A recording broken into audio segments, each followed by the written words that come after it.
In a time when the world was divided by power, politics, culture, and fear, God sent a message, not through armies or rulers, but through a letter.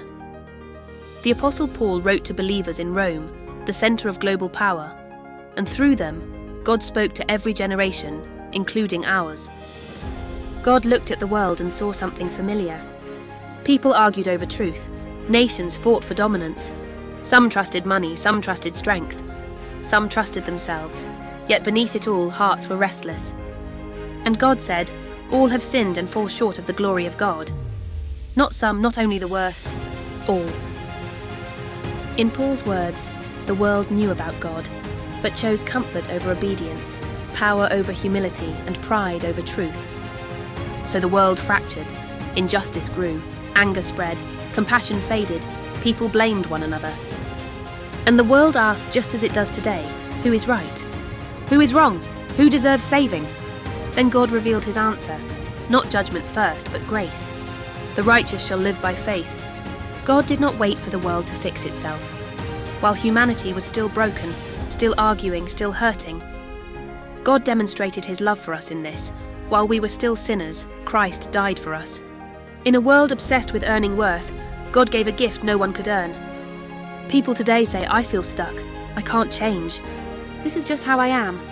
But God declared, "There is now no condemnation for those who are in Christ Jesus." Sin no longer had the final word. Fear no longer owned the future. Death no longer had ultimate power. God promised something stronger. The Spirit helps us in our weakness.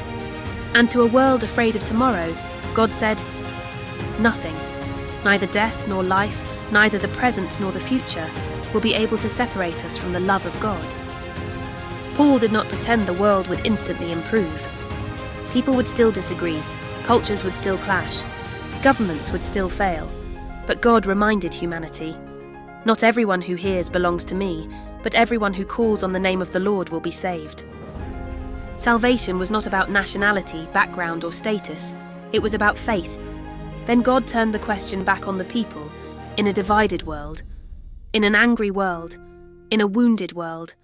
Do not conform to the pattern of this world, but be transformed by the renewing of your mind.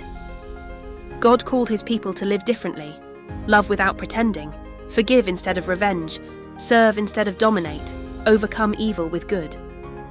And in a time when opinions shout louder than compassion, God said, "If it is possible, as far as it depends on you, live at peace with everyone." Paul ended his letter not with fear, but with hope. The world may shake, systems may fail, people may disappoint, but God is still faithful. The God of peace will soon crush evil under your feet.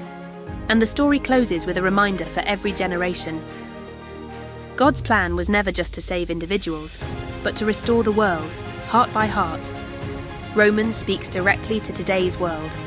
When truth feels blurred, when people are divided, when guilt and shame weigh heavy, when hope feels fragile. Romans says, "You are not beyond grace. The world is not beyond redemption, and love is still stronger than sin." May the God of hope fill you with all joy and peace as you trust in him. That promise was true in Rome. It was true through history. And it is true today.